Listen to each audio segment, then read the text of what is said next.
welcome to Margin Business Digital Entrepreneur Podcast. In today's episode, we got Meghla Bhardwaj.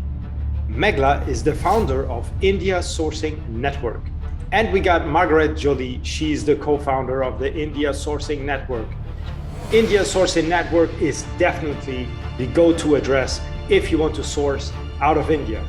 Welcome, Meghla and Margaret. Welcome to the Margin Business Digital Entrepreneur Podcast. I'm really happy to have Meghla here today and Margaret from India Sourcing. And let's talk a little bit about your background, or maybe first, where are you located, and then how you got to such an interesting company, or how you got there that you want to help people, because there are so many options out there actually to source from. And just tell us a little bit about yourself, where you're located, and then we take it from there. Right. So let me give a brief intro about myself, and then Mark can do the same. So I'm based in Singapore, and my background is in sourcing. So I've been in the sourcing industry for 20 years. I worked in India, China. I lived in China for 10 years. I worked there, and I'm currently in Singapore. So it's all been about sourcing throughout my career, basically. And around 3 years ago, I saw that I started working with Amazon and e-commerce sellers in 2016 or so. And around 2018, I saw that people were looking for alternatives. Like, everybody was sourcing from China, but then there was this trade war between the US and China. And because production costs in China also have been going up, so people were looking for alternatives.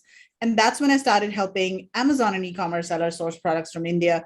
And initially, I started a trip to India where, it was a 8-day guided trip where we took people to India on a sourcing tour. We visited a trade show, and we actually sourced there, visited factories. But then, of course, COVID happened, so we couldn't do the trip anymore. And then Margaret and our third partner, Kevin, and I, all three of us, came together, and then we founded India Sourcing Network in 2021, actually early 2021. And we basically started helping Amazon e-commerce sellers source virtually. And what we do is we've created a B2B sourcing platform where we've got vetted manufacturers, exporters, and service providers, and basically everything that people need to source products from India. Okay, yeah. That sounds really good. First of all, in China, for example, you have been living 10 years in China, so you have really a good overview what is going on there.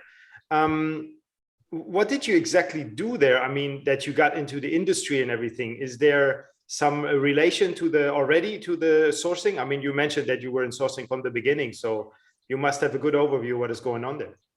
Yes. So I was working for a company called Global Sources, and they basically help. They organize exhibitions, and they have a website, and it's sort of a supplier directory. So I worked with them for most of my career in China, and I was producing research reports when I was there. So I was visiting factories writing about, how products are manufactured. And then these reports were published and sold to importers. And then I was doing other, roles as well in Global Sources throughout my career. I've done various roles working closely with buyers and suppliers. And then I also ran my own sourcing agency with my husband over there. So I've, done the sourcing myself as well, and also seen things from the perspective of, buyers and suppliers working at Global Sources.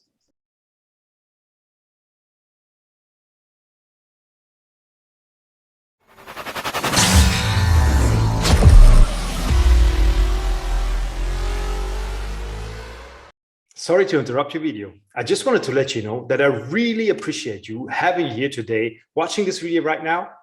And I wanted to let you know that Margin Business can help you with your listing optimization and localization in the European Union in order for you to sell more. If you got any questions about this, just send us an email, info@marginbusiness.com, or through LinkedIn. We are very active here as well. Now, enjoy your podcast. Sorry, one more thing. If you like our content, please hit the subscribe button and give us a thumbs up. Thank you. Now enjoy.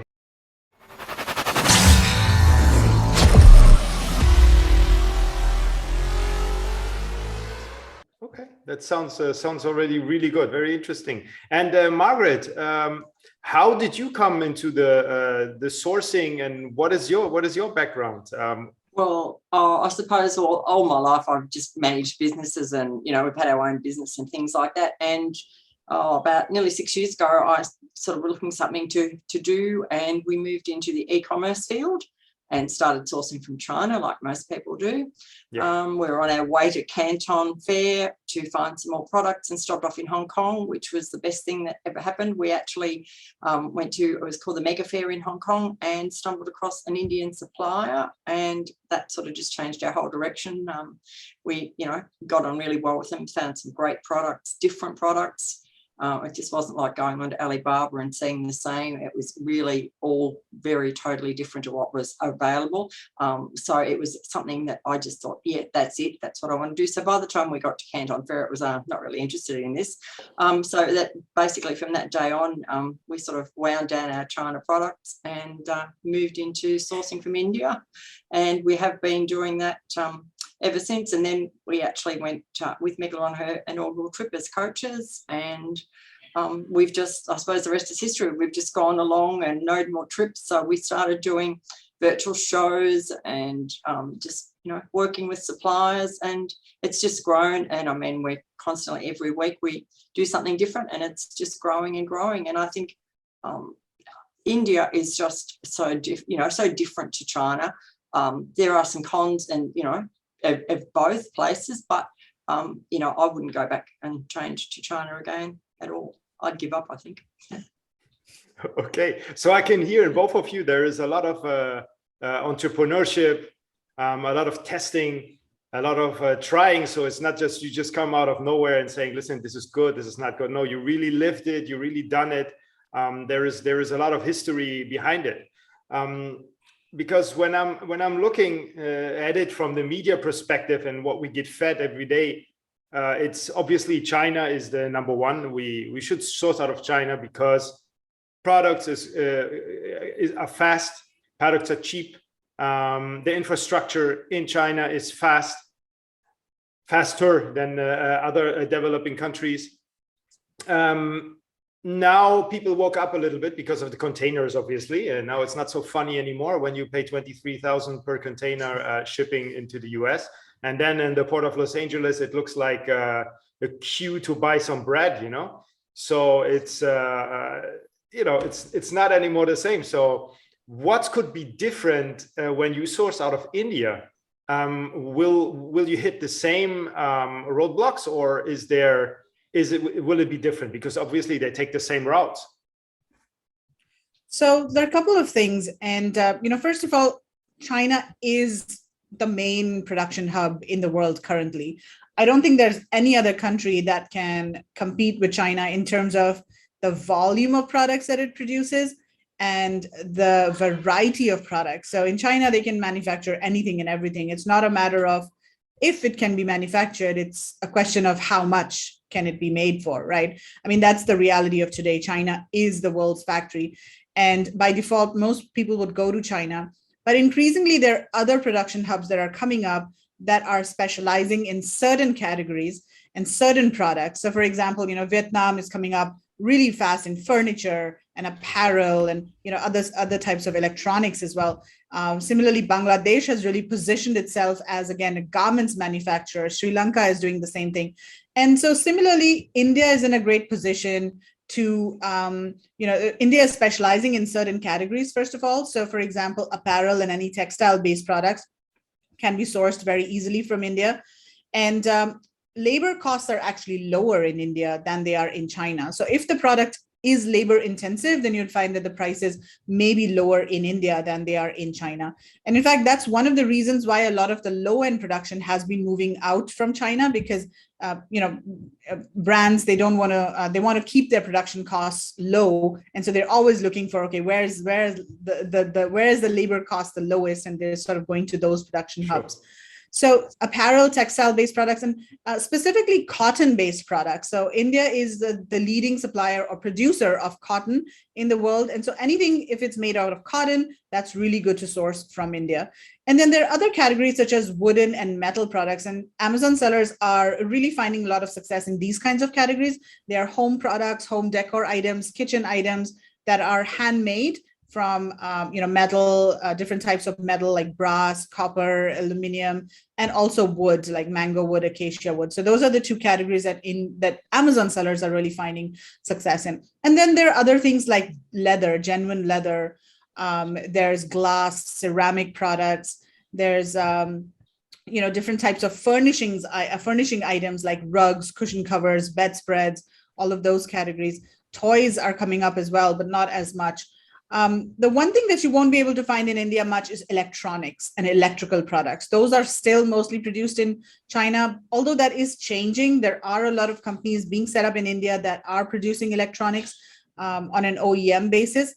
And a lot of the mobile phone companies, in fact, the bigger brands are setting up factories in India initially to target the domestic market. But as they increase their production, there will be, supply chains will develop.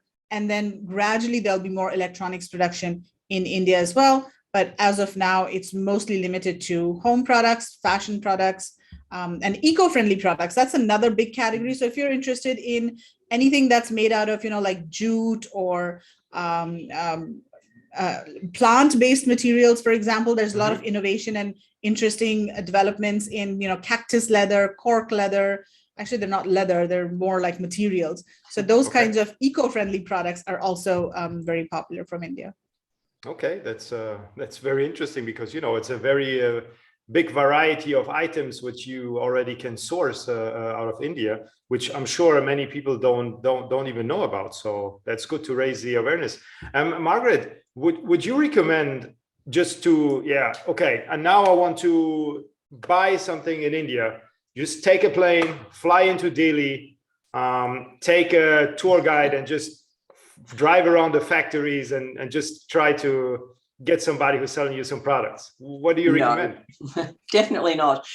Look, it's too vast because there's hubs, but I mean, it's not just down the road. It's like, or Moradabad, which is the metal, and they do some wood there as well. I mean, we've done the trip and it's like a hair-raising sort of 5-hour trip or something in the traffic to there. So, I mean, you would, and then you'd have to know your way around and have someone organise the factory tours. It'd be very difficult, I think, just to go like door knocking on factories like that. I think you really need to find out where you want to go and, which hub. I mean, if you want to go, to Jaipur or Agra, depending what products you're after, you need. And I mean, some of them are flights, it's not just a matter of, going. So you need to find out what you're really looking for. But I think, and like when we organise, once the Delhi Fair is, or we can go to the EBCH again, hopefully in October, that is a really great way to actually go and, there's stalls. Well, we're there for 3 whole days and we don't even probably get around the whole thing. So,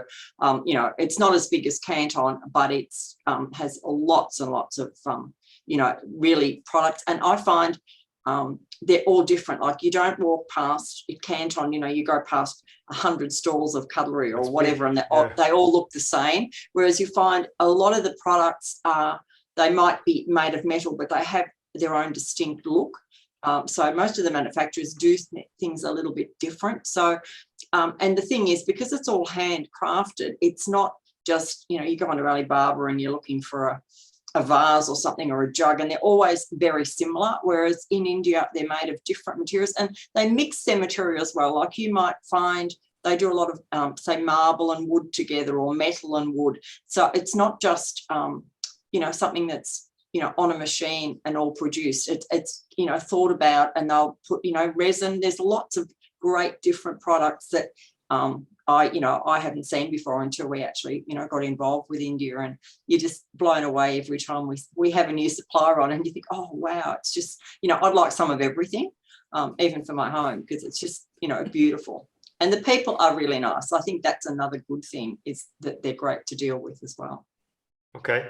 So actually, how I understand it is like, if you want to source in China, obviously best is to go to India sourcing network. Second of all is that there is different, it's a huge country. So you have different regions which selling different, where you can get different products, correct? So you cannot, I don't know where the cotton fields are. You go somewhere where the cotton fields aren't, so you won't have the same price or the same items which you actually have, where is the product natively coming from, correct? So it's really in different categories, correct? Yes, yes. There are production hubs for different products, and the production hubs are by material. So like Mark said, Moradabad is a city in the north where they make all of the metal products. Then similarly, there's a city where they make all of the wooden products. There's one that's known for marble. And the city that's actually known for marble is where Taj Mahal is. And Taj Mahal is, of course, made of marble, right? So that's how that city has developed, like over hundreds of years. There are these artisans in each of these cities that actually produce these kinds of products. They hand make these products. And what has happened is, previously they used to make these products maybe for the kings and queens or whatever, or, their forefathers used to do these, used to handcraft these items made of these certain materials. And nowadays there are factories and, exporters that have tapped into this skill set of artisans, and they have scaled this whole handcrafted industry and made it into a big export industry. So there are, it's a more organized kind of way to export and manufacture handmade products, because actually the products are made by artisans. Some of the artisans work in factories full time. Some of them just work from their home. Some of them come into, like community centers in their villages or cities, and they work together on products over there. So it's a very different kind of setup than China, for the handcrafted industries, of course. But then at the same time, there are factories that are monitoring the QC, for example, because for exports, quality control is super, super important. So you can't just, give the product to the artisan and they won't be able to manage, the QC, and you have to make sure that the colors are consistent and the finishing is done well. So the factories manage all of these things. They have assembly lines, or, they do the finishing in-house. They have quality control inspectors. Then there are also third-party inspectors that you can employ, and you can send them to the factory to do maybe a pre-shipment inspection or even a midline inspection when the product is being manufactured. So it is a really nice combination of these handmade products by artisans, and then the scalability and the export readiness of the factories. I mean, that's as well interesting, because most of the countries, what they have is, when we talk about artisanal work, it's that after some point, the scalability is just not possible anymore. It's and then you have customers who are asking for the product and you cannot deliver, and then you panic and you go to another country, for example, and you try to get the same product, but it's not the same product, obviously, because it's might be a machine made, and this is where, so this will not happen in India, right? Because they can scale, they have the manpower, they have the people who can actually produce all of this. If you need a bigger amount after the product is actually accepted by your audience or your customer base.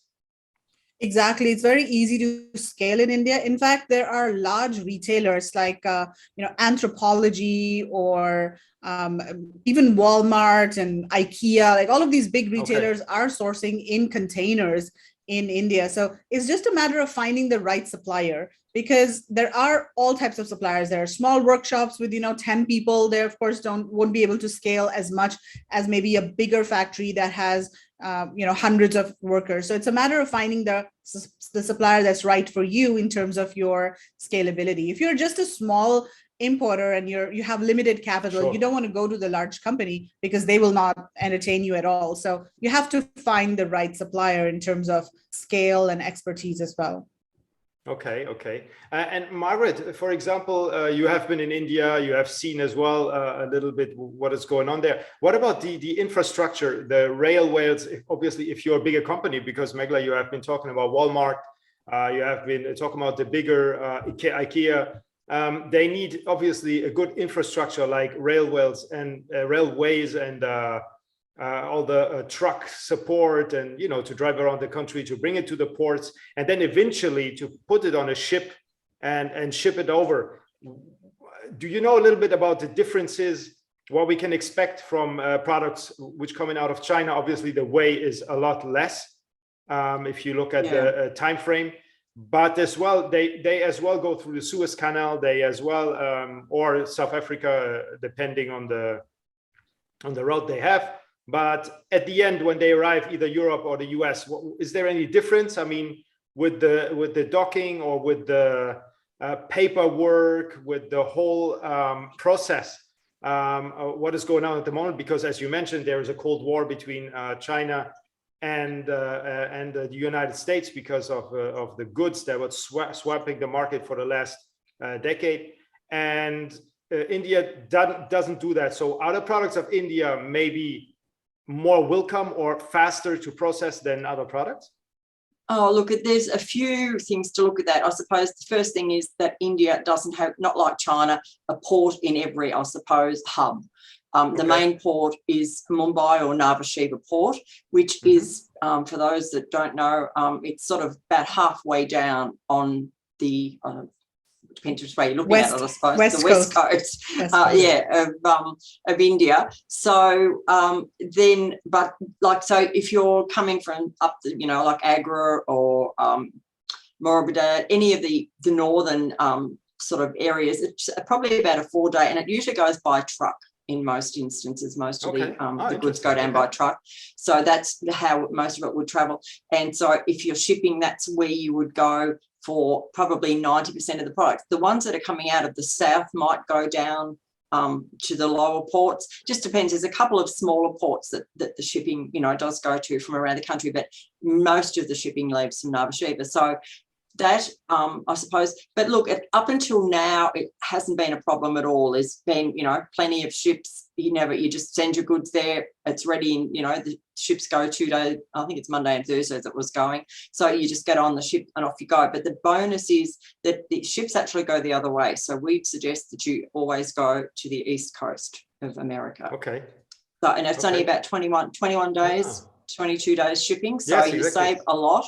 And then, of course, you don't end up having to go into California or, you know, all the crowded ports, because the East Coast is a lot less congested. It's slowly, I think a lot of the ships are being diverted. There's been such a queue on the West Coast. They've diverted a few over. So the last sort of month or so, there has been a bit more congestion on the East Coast, and maybe, you know, about a 5-day delay with getting the ship into dock and getting through customs and you know, out again. But most of the time, up, you know, the last 4 years we've been dealing, I mean, my goods are on their way, they're at the port, yes, they'll be going on the next ship, they're off, and, you know, they're in your 3PL or into Amazon very quickly. So I think all that is a lot more beneficial. And we didn't have the container prices. I think the dearest was about 12,500 for a 40 foot, and about 10 or something for a 20 foot.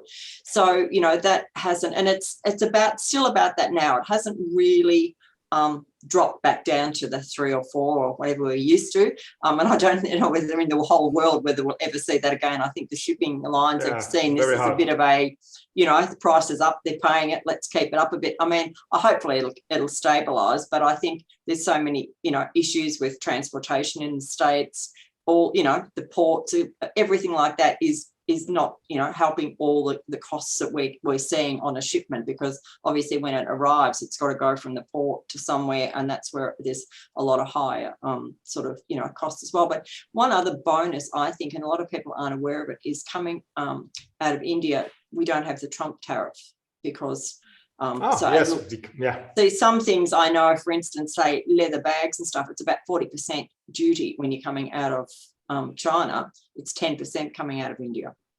And 10%, that's a lot less. 10%, yeah. Well, look, I only pay, the highest I've ever paid is 4% duty on any of my products, and I do wood and metal. Wow, so, that's some of them are free. Some of my products don't even have duty. I've got some wooden products. What products, for example? That will be interesting. Just wood, anything made of wood, basically, for home decor and stuff. I don't pay any duty on. Some of my metals things I pay 4% on. I was only paying 2%. That's gone up to 4%. But yeah, so I mean that's a huge saving. So if you're getting a product cost from China for $10 and you go to India, you can afford to pay a lot more. I mean, you can pay an extra $3 or $4. And then you're saving on your shipping as well, of course, because the shipping is, is I think, well, depending what happens with the whole China and everything else in the future, the shipping is also, at least equal to, if not more cost effective. Wow, that's very positive points to source outside of China, most definitely. Moving on to this, because what I see as well, the trend is completely going away from China, because people understand. I mean, makes it logic if you, for example, if you live in Malaysia or if you live in Singapore, it's logic to source out of China, because the economics and the politics are very China friendly. So you can bring products in, sell on Lazada. Everyone does that. I think it's that's really good, and the turnaround time is very fast. The shipping is cheap if you don't have too big loads of merchandise coming in. You can even send them via plane, so it will be as well very fast in your warehouse. But if you are in the US, for example, and look at China, I mean, it's very far. You have India. India is really good because of the, as you just mentioned, taxes, infrastructure, only 21 days. But there's as well countries like Mexico, like Morocco, like Turkey, the Eastern countries, and they all, obviously they are not, I would say India is number 2 at the moment from if we come after the United States. And all the countries that I just mentioned now, I mean, Turkey is as well very large at the moment for a lot of products. But I think the infrastructure at the moment is really still in India, and the others try to really come up with something, because no matter where you source, be it Mexico, it's very near to the United States.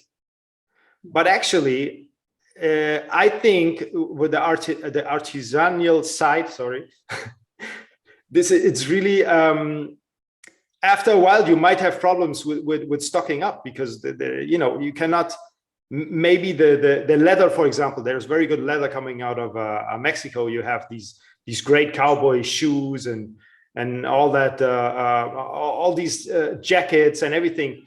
But to really have it in a monster production like coming out of India, out of China, I think it's not ready yet, or I am misinformed, But usually, both of the countries like China and India are still the ones which are the strongest in this.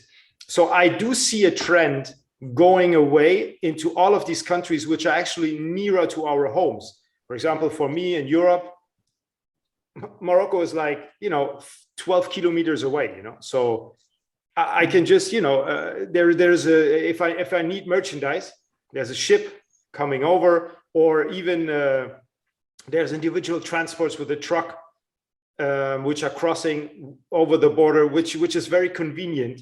For example, same as for the US, same as for Asia, for India as well. I think at some point there will be more and more business coming into India, taking obviously away from China. What about all the plastic business things? What could be done in China? Obviously, the whole process. I mean, is there any way that India can as well do the same production rapidly and efficient like China? So as of now, there's not much of the high volume, low value kind of production happening for plastic specifically in India, but it's changing. We are seeing more factories being set up for things like silicone products. So it's not as high volume as like silicone baking mats in China, for example. There are hundreds and thousands of factories producing millions of pieces every day. It's not at that scale, but we're increasingly seeing more factories set up for more niche items. So for example, recently we interviewed this pet products factory, and they initially started with pet bowls, and they were making like metal and wood and all of those pet bowls. And then they diversified into eco-friendly pet toys and products. And now they're also doing silicon products. So they have set up a separate facility for silicon mats for, like pet bowls and foldable silicon kind of products. So they are doing those things. Then there are also some kitchen products that we have seen where they're making like cutlery and, spoons and ladles, and the handles are made of silicon, for example. So we're seeing more of that. But as of now, for most products, if you want to, source like plastic widgets or, kitchen plastic items and all, China is the place to go. But increasingly, there are more factories being set up, and there's more investment coming into the manufacturing sector in these industries. Yeah. Okay, so I think everything is very favorable for India and as well for the products, and the demand gets higher. So how can anyone contact you who's interested in sourcing from China? Obviously, as we already have said before, don't just sit and go to the plane and drive around daily to find some factories. Just go with India Sourcing Network. Where can anyone contact you? I guess you're on LinkedIn, website. Yeah, so there are a couple of ways. First of all, you can go to our website, indiasourcing.net, and you can search for any supplier that you're looking for. Yes. And you can just do a search for any type of product that you're looking for and contact the suppliers directly via the website. And then you can also go to the services section and then find any, like sourcing agencies or freight forwarders, quality control, lawyers, packaging companies. So we've vetted all of these different service providers, and all of these companies are being used by us personally or people in our community as well. So they're, trusted service providers, and you can, they provide good service. We stand behind them. So it's not like anybody who's, just listed on the website. We have partnered with these companies and we have vetted them, and, they also understand Amazon requirements. That's something else to consider, because not everybody, like not all freight forwarders, for example, would understand Amazon requirements. So we vetted all of these companies really well. And so that's the other thing. You can contact any service providers that you need. And then we've also got a lot of education, because we realize that everybody knows how to source from China, but nobody knows how to source from India. So we had to start by educating people and informing them. And so we do workshops on how to source from India. We do a mastermind. We also, have like free content. We do webinars. And we also have a Facebook group that's free to join. So anybody interested in just exploring, and if they want to see if this is right for them, they can join our Facebook group. Just search for Sourcing from India on Facebook, join the group. It's free, and they can come and ask any questions, or, they can just look around the group and see other questions that people have asked, or just watch other webinars too. Great. That's really amazing. I will put all the links anyway under the video, and try to put the important ones as well within the video. One last question I have for you. What would be a message to any entrepreneur out there, how they should move on from now on? Because, all these times, it's a challenging times. Now we already spoke about the China, India sourcing, all of this. What should they do? What would be your main message for them? Mark, do you want to take this? Well, I think probably look at diversifying, number one. And, like even, if you've been sourcing from China, particularly the products that you can get from India. Now, something that you can't really get is bamboo. So, I mean, that is very China-centric, but they have some beautiful woods like mango wood, really lovely wood in India as well. So, I mean, you have to slightly change your product to do that if you wanted to do it. But there are so many products that I think you could either change slightly if you wanted to go to India, or just move into another niche and get something that's sort of a lot easier, I think, to not have the competition. Because it's not like you go on Alibaba and whatever you're looking for, there's page after page after page of the same product. You don't find very much of that at all. Wherever you search, you just don't get the same product. I mean, we now know what India products look like, so we can go and go, oh yeah, that's made in India. We can tell when we're looking at things. But other than that, they're just always so different. And I think that's the biggest thing that you can also, now it's easier to differentiate. because you're going to find something that nobody else really is selling, that particular look, not the product, but whether it be a wooden salad bowl or a cake stand or whatever. There are really I suppose Indian appearance of those goods, the way that they just have a different spin on how they do the products, and they're not just turned out on a machine at hundreds and then slapped with everyone's logo on the side as they come off at the end of the day. So you are getting something that's a lot more unique, and if you do want to change something, because it's handmade, it's usually not a mold. Not everything needs the couple of $1,000 mold or whatever. I mean, a lot of the products in India can be changed without the cost of a mold. I mean, it depends what you're doing and what the product is. So, or if you've got your own design, it's very easy. They will help you with your own design. So there's, I think, a lot of benefits in all those things. So I think it's diversification and just not being same. I think that's a very good message to really in this challenging times, we have to be very diversifying everything and be very flexible, not to stick to one thing and really try out things. Because the time is asking for this. We cannot anymore just ride on one wave and expect that it's going to work. So thank you so much for this message. Thank you for your time, for explaining more about India sourcing, and I hope we speak soon. Thank you so much for having us. Bye. Thanks.